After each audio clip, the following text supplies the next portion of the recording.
तो जैसा कि लास्ट एपिसोड में हमने देखा था कि इनफेंग घोस्ट क्लैन के 6 असासिन्स ने मिलकर युनफेई पर अटैक करना शुरू कर दिए। वहीं पर शाओहेंग का सर्वेंट मास्टर लियो भी उस पर अटैक करते हुए इसे क्लिफ से नीचे पुश कर चुका। हालांकि किंग लियान ने समय रहते वहां आकर युनफेई को बचा लिया। साथ ही साथ यहाँ पर युनफेई ने कीशन फ्लावर को रिफाइन करते हुए डीमन ब्लड मेल्टिंग मंत्र आर्ट को मास्टर कर लिया, जिसके चलते वो काफी ज्यादा पावरफुल बन चुका था। और फिर उसने इनफेंग क्लैन के 4 लोगों को खत्म करते हुए वो अपने दोस्तों के साथ ये क्लैन पहुंच जाता है, जहाँ पर लीजिंग ट्रेजर हॉल की मास्टर शाओजियान उसी का इंतजार कर रही थी। उसे युनफेई से एक मदद चाहिए थी। अब आगे तो इस एपिसोड की शुरुआत में हमें लिंजिंग ट्रेजर हॉल दिखाया गया, जहाँ पर शाओजियान युनफेई को लेकर पहुंच चुकी थी। मगर उसके वहाँ आते साथ ही एक मास्टर ने अचानक से युनफेई पर हमले करना शुरू कर दिए। वो बंदा अपनी पावर्स को एक्टिवेट करते हुए युनफेई पर बड़ी तेजी के साथ पंचेस हिट करने की कोशिश करने लगा, मगर युनफेई भी उतनी ही तेज रफ्तार के साथ उसके हर एक अटैक को डॉज करते जा रहा था। उसे तो ये समझ नहीं आ रहा था कि ये बंदा अचानक से मुझ पर हमले क्यों करने लगा। दरअसल इनका नाम था एल्डर नाई। वो कहने लगा कि हमारे यंग मास्टर की तबीयत काफी ज्यादा खराब है, तो कोई भी उन्हें देखने नहीं आ सकता। यहाँ पर युनफेई तुरंत ही समझ गया कि ये बंदा सेलेस्टियल रेल्म का मास्टर है। उतने में ही शाओजियान बीच में आकर एल्डर नाई को बताने लगी कि मैंने युनफेई को यहाँ पर इनवाइट किया था। इनके पास गजब की हीलिंग एबिलिटीज है, तो मैं चाहती हूँ कि मेरे भाई का इलाज इनके हाथों से हो। जिस पर एल्डर नाई युनफेई का मजाक उड़ाते हुए कहने लगे कि ये बच्चा तो अभी तक अर्थ रेल्म पर भी नहीं पहुँचा, तो भला ये मेरे यंग मास्टर का इलाज कैसे कर पाएगा। जो सुनकर युनफेई कहने लगा कि अगर आपको मेरी ट्रीटमेंट पर भरोसा नहीं तो फिर मेरा यहाँ से जाना ही सही रहेगा। मगर शाओजियान ने तुरंत ही उसे रोक लिया। वो कह रही थी कि एल्डर नाई के बदले मैं तुम्हारे सामने माफी मांगती हूँ, प्लीज यहाँ से मत जाओ। साथ ही साथ वो एल्डर नाई से कहने लगे कि मेरे भाई की जान खतरे में है, तो कम से कम आपने युनफेई को एक मौका देना चाहिए, शायद अभी भी उसके बचने की उम्मीद हो। जो सुनते साथ ही एल्डर नाई काफी ज्यादा मायूस हो गए। यहाँ पर युनफेई अपनी इमॉर्टल आई का इस्तेमाल करते हुए इस बंदे की बॉडी को स्कैन करने लगा, और उतने में युनफेई को उसके दिल पर वॉइड सेंटीपीड का जहर नजर आता है। वो कह रहा था कि इस बंदे पर तो सबसे खतरनाक जानलेवा पॉइजन से अटैक किया गया है, इसे वॉइड सेंटीपीड पॉइजन के नाम से जाना जाता। जो सुनते साथ ही एल्डर नाई काफी ज्यादा हैरान हो गए। वो कह रहे थे लड़के तुमने तो 1 सेकंड के अंदर ही इस पॉइजन का नाम भी पता कर लिया। यहाँ पर युनफेई बताने लगा कि इस पॉइजन का ना ही कोई स्मेल होता है और ना ही कोई रंग होता है, इसलिए कोई भी हीलर इसे आसानी से आइडेंटिफाई नहीं कर सकता। और फिर ये पॉइजन धीरे धीरे करके अपने विक्टिम की बॉडी को पूरी तरह से डिस्ट्रॉय कर देगा। ये बंदा 7 दिनों से इस पॉइजन की गिरफ्त में है। अगर 3 दिनों के अंदर इसके पॉइजन को न्यूट्रलाइज नहीं किया गया तो फिर इसकी मौत हो जाएगी। जो सुनते साथ ही एल्डर नाई काफी ज्यादा पैनिक होते हुए युनफेई से पूछने लगा कि क्या आपके पास इस पॉइजन को ट्रीट करने का कोई तरीका है। जिस पर युनफेई कहने लगा कि आपको परेशान होने की कोई जरूरत नहीं, अगर मैंने इस पॉइजन को आइडेंटिफाई किया है तो मैं ही इसे क्योर करूंगा। तो एल्डर नाई तुरंत ही युनफेई के सामने माफी मांगने लगे। वो कहते हैं कि मैं अंधा था जो आपके एबिलिटीज को पहचान नहीं पाया, प्लीज मेरी सारी कड़वी बातों को नजरअंदाज करके हमारे यंग मास्टर को हील कीजिए। अगर आपने इनकी जान बचा ली तो मैं जिंदगी भर आपका एहसान मंद रहूंगा। यहाँ पर युनफेई सोच रहा था कि ये बंदा एक सेलेस्टियल रेल्म का मास्टर है, साथ ही साथ लीजिंग ट्रेजर हॉल का चीफ भी, मगर इसमें तो जरा भी घमंड नहीं। अगर ये अपने यंग मास्टर को बचाने के लिए इतना ज्यादा डेस्परेट है तो जरूर से ये यंग मास्टर भी काफी ज्यादा रहमदिल होगा। तो युनफेई तुरंत ही उन्हें राइज कराते हुए कहने लगा कि आपको मेरे सामने अपना सिर झुकाने की कोई जरूरत नहीं, इस यंग मास्टर की जान बचाना तो मेरा फर्ज बनता है। अगर हेवन ने मुझे हीलिंग की एबिलिटीज दी है तो मैं उसका जरूर से फायदा उठाऊंगा। और अब युनफेई हम ऑडियंस को बताने लगा कि ये बंदा एक बहुत बड़ी पोजीशन वाला ऑफिसर है। अब तुम लोग बताओ मैं एक पावरफुल और रहमदिल बंदे को मना कैसे कर सकता हूँ। उतने में शाओजियान ने अपने भाई को बेड पर बिठा दिया और फिर युनफेई शूमी फिंगर्स टेक्निक का इस्तेमाल करते हुए उस बंदे के एक्यूपॉइंट्स को टेम्पर करने लगा। उसके ऐसा करते साथ ही उस बंदे को काफी ज्यादा तकलीफ होने लगी और फिर अपनी डिवाइन पावर का इस्तेमाल करते हुए युनफेई ने उस पर एक जोरदार पाम अटैक कर दिया, जिसके चलते पॉइजनस वॉइड सेंटीपीड फटाक से बाहर आ गई। तो युनफेई अपनी एक ही स्ट्राइक का इस्तेमाल करते हुए उस सेंटीपीड को वहीं पर डिस्ट्रॉय कर देता है। साथ ही साथ वो शाओजियान को बताने लगा कि तुम्हारी भाई की बॉडी से मैंने सारा पॉइजन एक्सपेल कर दिया, बस कुछ ही दिनों में इसकी पावर दोबारा से रिकवर हो जाएगी। यहाँ पर एल्डर नाई और शाओचियान तो यंग मास्टर को होश में आता हुआ देखकर काफी ज्यादा खुश हो गए। शाओचियान उसे बताने लगी कि तुम्हारे अंदर एक व्हाइट सेंटीपीड का पॉइजन था, जिसे यंग मास्टर युनफे ने अपनी जादुई स्किल्स का इस्तेमाल करके हटा दिया है। इन्होंने ही तुम्हारी जान बचाई, तो जल्दी से इनका शुक्रिया अदा करो। जो सुनते साथ ही वो यंग मास्टर युनफे से कहने लगा कि आप तो इतनी कम एज में एक हीरो जैसा काम कर रहे, आपकी इस रहमदिली के लिए मैं हमेशा आपका शुक्रगुजार रहूंगा। मैं वादा करता हूँ कि एक दिन आपके इस एहसान को जरूर से रीपे करूंगा। जिस पर युनफे कहता है कि ना, इसकी कोई जरूरत नहीं। खैर, तुम्हें देखकर ही पता चल रहा कि तुम एक एक्स्ट्राऑर्डिनरी इंसान हो। सो अगर तुम चाहो तो हम दोनों दोस्त बन सकते। जो सुनते साथ ही वो बंदा भी काफी ज्यादा खुश हो गया। वो कह रहा था, ठीक है, आज के बाद तुम मुझे थर्ड ब्रदर बुलाओगे। वैसे तुम्हारी एज काफी कम होने के बावजूद भी तुमने अच्छी खासी हीलिंग एबिलिटीज को पजेस किया। इससे ये बात साबित होती है कि तुम एक जीनियस हो। सो अगर तुम दिलचस्प हो तो मैं तुम्हें इंपीरियल सिटी ले जाना चाहूंगा। वहाँ पर तुम अपनी किस्मत को आजमा सकते हो। तो युनफे भी तुरंत ही इसके लिए राजी हो गया। वो कह रहा था कि फ्यूचर में मैं जरूर से आपके साथ इंपीरियल सिटी जाऊंगा। जिसके बाद वो इन सभी को ग्रीट करते हुए वहाँ से रवाना हो गया।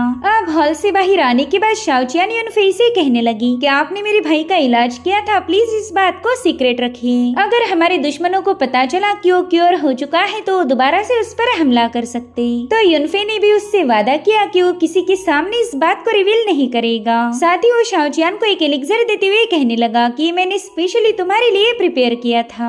इसे कंज्यूम करते साथ ही तुम्हारा क्रॉनिक इलनेस पूरी तरह से क्योर हो जाएगा। जो देखकर ही शाओचियान काफी ज्यादा इमोशनल हो गई। वो युनफे से कहती कि मुझे समझ ही नहीं आ रहा कि मैं आपका शुक्रिया अदा कैसे करूँ। आपने मेरे भाई की जान बचाई और मेरी भी मदद की, जिसके लिए हमारा लिंजिंग ट्रेजर हॉल हमेशा आपका शुक्रगुजार रहेगा। वैसे मुझे हाल ही में पता चला कि तीनों क्लान्स ने मिलकर आपके खिलाफ एक बहुत ही इवल प्लानिंग बनाई। वो लोग स्पिरिचुअल माइंड कॉन्टेस्ट में आप पर अटैक करेंगे, तो आपको उस कॉन्टेस्ट में काफी ज्यादा चौकन्ना रहना पड़ेगा। जिस पर युनफे हंसते हुए कहने लगा कि मिस शाओचियान, आप मेरी फिक्र बिल्कुल भी मत करो। स्पिरिचुअल माइंड कॉन्टेस्ट में मैं इन तीनों क्लान्स को सबक सिखाऊंगा। अब ये सीन यहीं पर कट होकर हमें किन मैंशन दिखाया गया, जहाँ पर तीनों क्लान्स के एल्डर लड़कियों का डांस देखकर काफी ज्यादा मजे कर रहे थे। वहीं पर हम क्यू जुआन नाम के बंदे को भी देख पाते, जो कि इनफेंग घोस्ट क्लैन का मास्टर था। वो कहने लगा कि मैंने अपने 6 पावरफुल बंदे उस युनफे के पीछे लगवा दिए थे। मेरे ख्याल से अब तक तो उन्होंने उसे खत्म कर दिया होगा। जो सुनते साथ ही मास्टर किन जियोंग काफी ज्यादा खुश हो गया। वो कहने लगा कि मैं जानता ही था कि इस काम को बस तुम्हारा इनफेंग घोस्ट क्लैन ही पूरा कर सकता है। और उतने में इनफेंग घोस्ट क्लैन के 2 कल्टिवेटर्स वहाँ पर पहुँच गए। वो तुरंत ही अपने मालिक को बताने लगा कि हमने उस युनफे को खत्म करने की पूरी कोशिश की थी, लेकिन इसमें हम नाकाम रहे। इतना ही नहीं, उस युनफे ने हमारे चारों साथियों को मार दिया। जो सुनते साथ ही मास्टर जुआन अपनी एनर्जी को रिलीज करते हुए इन दोनों को पीछे की तरफ पुश कर देता है। वो कह रहा था कि तुम 6 लोग मिलकर भी एक मामूली से बंदे को खत्म नहीं कर पाए। तुमने तो मेरे इनफेंग घोस्ट क्लैन की इज्जत मिट्टी में मिला दी। वहीं पर शी फैमिली का मास्टर टियानियो और लियो फैमिली का मास्टर युनशा भी काफी ज्यादा पैनिक हो गए। वो कहते हैं कि घोस्ट क्लैन के लोग भी उस युनफे को खत्म नहीं कर पाए, जरूर से उस बंदे ने ब्रेक थ्रू कर लिया होगा। मगर किन जियोंग पूरी तरह से रिलैक्स था। वो कहता है कि तुम्हें युनफे का ज्यादा टेंशन लेने की कोई जरूरत नहीं। युनफे ज्यादा दिनों तक हमें तंग नहीं कर पाएगा, क्योंकि मेरे बेटे किनान ने कल रात ही एक और ब्रेक थ्रू किया। जो सुनते साथ ही सभी लोग काफी ज्यादा खुश हो गए। लियो युनशा कह रहा था कि वाकई आपका बेटा तो एक जीनियस है। उसने इतनी कम एज में ही हेवनली स्पिरिट बॉडी को अवेकन किया और अब उसी हेवनली बॉडी की वजह से वो लगातार ब्रेक थ्रू करते जा रहा। उसकी कल्टीवेशन की स्पीड तो हम सभी को बीट कर देगी। तभी जियोंग ने उन्हें एक और खबर सुनाई। वो कह रहा था कि हमारे कॉन्टिनेंट के सबसे पावरफुल चारों फैक्शंस किनान को अपना डिसाइपल बनाना चाहते हैं। इनफैक्ट उन सभी लोगों ने किनान के लिए इनविटेशन भेजे, मगर अभी तक मैंने फैसला नहीं लिया कि किनान किस सेक्ट को ज्वाइन करेगा। इसका फैसला तो मैं स्पिरिचुअल माइंड कॉन्टेस्ट होने के बाद ही ले सकता हूँ। तो मैंने उन चारों फैक्शंस के मास्टर्स को स्पिरिचुअल माइंड कॉन्टेस्ट देखने के लिए बुला लिया। जो सुनते साथ ही शी टियान युआन तो और भी ज्यादा एक्साइटेड हो गया। वो कह रहा था कि इस कॉन्टेस्ट में हम जरूर से एक क्लैन का सफाया कर देंगे। जिस पर जियोंग कह रहा था, हाँ बिल्कुल, मुसीबत की जड़ को सही वक्त पर काटना ही सही रहता, वरना आगे चल कर युनफे हमारे लिए खतरा बन जाएगा। और उतने में यंग मास्टर शाओहिंग की वहाँ पर एंट्री हो गई। वो अपनी कमर मटकाते हुए हॉल में पहुँच गया था। साथ ही साथ वो इन लोगों से कहता है कि अगर आप युनफे को मारना चाहते हो तो हम भी इसमें शामिल होंगे। और अब हमें युआनयू सिटी का अरीना दिखाया गया। इसी जगह पर स्पिरिचुअल माइंड कॉन्टेस्ट होने वाला था। वेल, इस कॉन्टेस्ट को देखने के लिए पे ढेर सारे कल्टीवेटर्स जमा हो गए थे। यहाँ पर हम युआनयू सिटी के गवर्नर कांग्रेन को भी देख पाते हैं। वहीं पर यूनफे का चचेरा भाई शियांग तो इस लोकेशन को देखकर ही शॉक हो गया। वो कह रहा था कि इस बार के स्पिरिचुअल माइन कॉन्टेस्ट के लिए इन लोगों ने बहुत ही भयानक माउंटेन को सिलेक्ट किया है। इस नॉर्थ माउंटेन पर क्लाइंब करना तो काफी ज्यादा मुश्किल है। और उतने में ये क्लैन के दूसरे कल्टीवेटर्स वहाँ पर पहुँच गए। वो शियांग से पूछ रहे थे कि बताओ तुम यहाँ पर क्यों आए हो, जिस पर शियांग कहता है कि भला मैं यहाँ पर क्यों नहीं आऊंगा, मैं भी एक क्लैन का डिसाइपल हूँ। जो सुनते साथ ही शुई ने तुरंत ही अपनी सोड उस बंदे पर पॉइंट कर दी, मगर तभी टियानफेंग शुई को रोकने लगा। वो कह रहा था कि यूनफे ने खुद होकर शियांग को यहाँ पर इनवाइट किया है। यूनफे चाहता था कि शियांग भी इस कॉन्टेस्ट में हिस्सा ले, जिस पर शियांग कह रहा था हाँ बिल्कुल, मैं एक क्लैन का एक आउटस्टैंडिंग डिसाइपल हूँ, तो मैं हमारे एक क्लैन की रेपुटेशन को बचाने के लिए सारी हदों को पार कर दूंगा।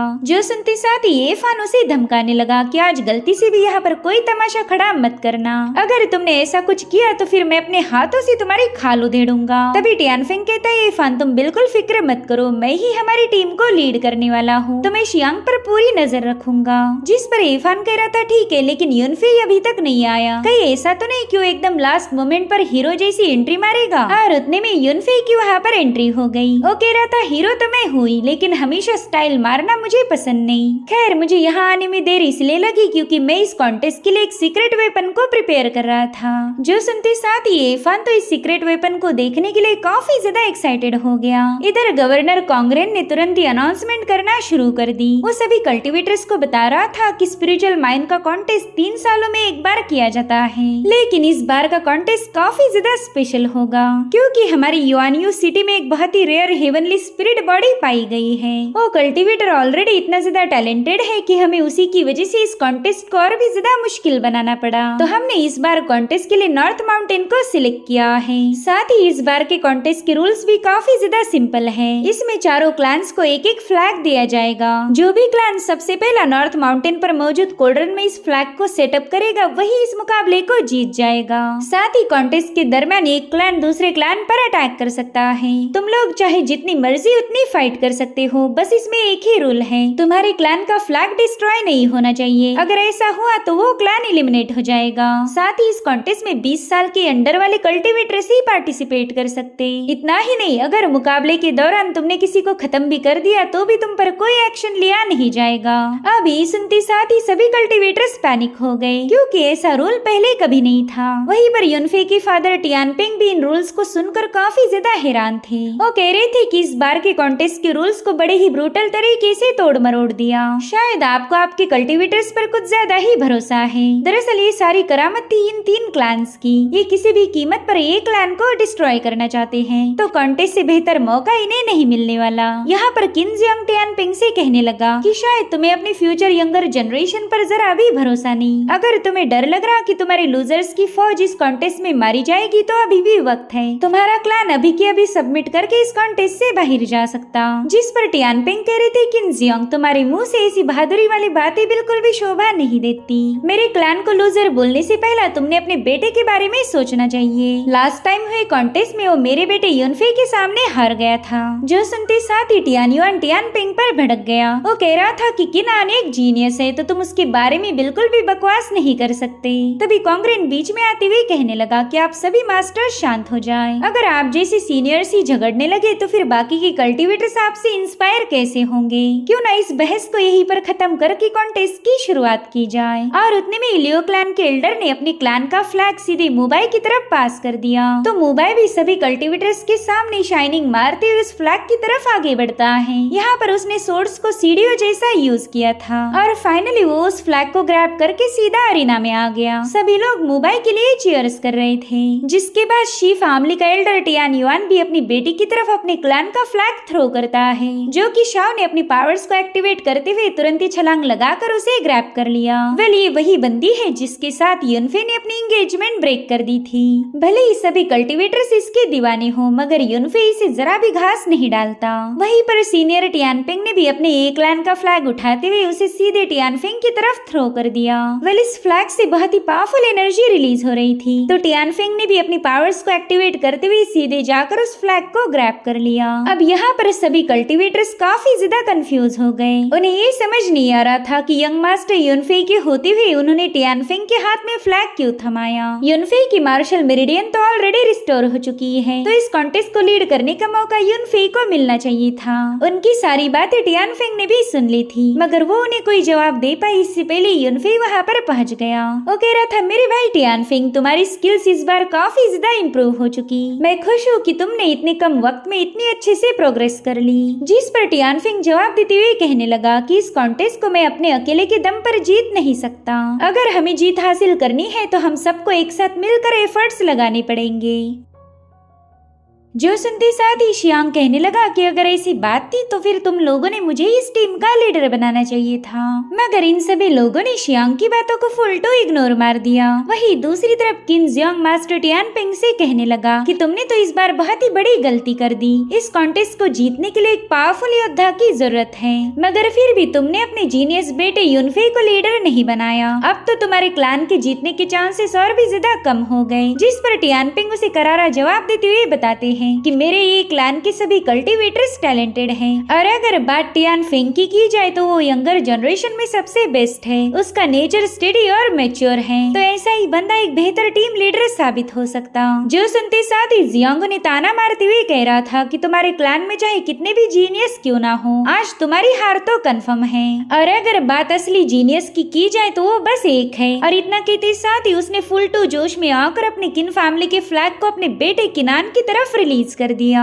वो फ्लैग तो अपनी फुल एनर्जी को रिलीज करते हुए पूरे अरीना को शेक कर रहा था। कल्टीवेटर तो इस पावर को देखकर ही घबरा गए, और वहीं पर किनान ने भी उतने ही स्टाइल के साथ उस फ्लैग को ग्रैब कर लिया। यहाँ पर उसकी चैरियट को संभालने वाले बंदे बुरी तरह से घायल हो गए थे, तो उन्हें देखकर ही किनान कहने लगा कि तुम सिर्फ यूजलेस बेवकूफ हो जो मेरी चैरियट को भी उठा नहीं सकते। दरअसल किनान एक नंबर का रुथलेस और एरोगेंट बंदा था। वो यूनफे से कहने लगा कि बड़े ही अफसोस की बात है कि तुम इस टीम को लीड नहीं कर रहे, वरना तो मैं तुम्हें बड़े ही ब्रूटली खत्म करके तुम्हारे फ्लैग को डिस्ट्रॉय कर देता, और फिर तुम्हारे पीछे पीछे तुम्हारे एक क्लैन के सभी नमूने भी मारे जाते। यहाँ पर उसने अपने पावरफुल ऑरा से यूनफे के साथियों को पीछे की तरफ पुश कर दिया, मगर यूनफे पर इसका कोई असर नहीं होता। यूनफे उससे कहने लगा कि मेरे लीडर होने या ना होने से कोई फर्क नहीं पड़ने वाला, क्योंकि आखिरकार मैं ही तुझे हराने वाला हूँ। और यहाँ पर यूनफे ने भी अपने डिवाइन पावर्स को रिलीज करना शुरू कर दिया। इन दोनों की एनर्जी में काफी जबरदस्त क्लैश हो रहा था,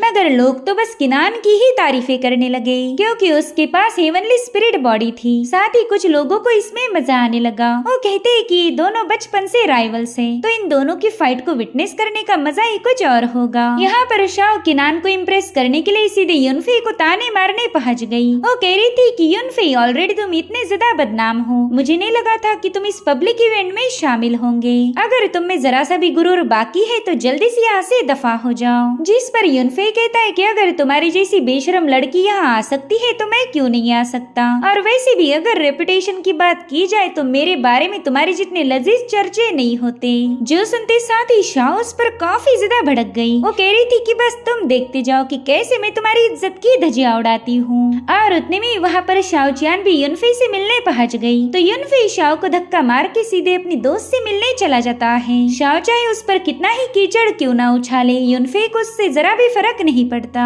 वहीं पर हम मुबाई को देख पाते, जो कि काफी ज्यादा शर्माते हुए शाओ से बात करने लगा। दरअसल वो इस बंदी को पसंद करता था, मगर शाओ तो किनान के अलावा और किसी को रिस्पेक्ट नहीं देती। वहीं पर हम जा और यू को देख पाते, जो कि अपने टीम को चीयर अप करने के लिए पहुंच चुके थे। अब बस थोड़ी देर में कॉन्टेस्ट शुरू होने वाला था, तो टियानफेंग अपनी टीम के साथ उनकी स्ट्रेटेजीज को डिस्कस करने लगा। वो कह रहा था कि हमें नॉर्थ माउंटेन के टॉप पर इन जंजीरों से जाना पड़ेगा। पहले जंजीरों को पार करना, फिर हम फॉरेस्ट में पहुंच जाएंगे, तो वहाँ से भी हमें क्लिफ को क्लाइंब करके टॉप पर जाना पड़ेगा। यहाँ पर चारों क्लैंस के लिए सिर्फ 4 जंजीरें ही मौजूद हैं। अगर इन पर हमला हो गया तो हम सीधे नीचे खाई में गिरेंगे, तो हमें इन चेन्स पर काफी संभाल कर आगे बढ़ना होगा। साथ ही साथ हम पर अटैक होने का खतरा भी बना रहेगा। इसलिए मैं चाहता हूँ कि हम लोग 2 ग्रुप में डिवाइड हो जाएं। एक ग्रुप अटैक पर नजर रखेगा और दूसरा ग्रुप आगे बढ़ने पर फोकस करेगा। लगा। उसकी ये आइडिया यूनफे को भी काफी ज्यादा पसंद आई। वो कह रहा था कि इसी वजह से मेरे फादर ने तुम्हें लीडर बनाया। तुम प्लानिंग बनाने में मुझसे कई गुना ज्यादा बेहतर हो।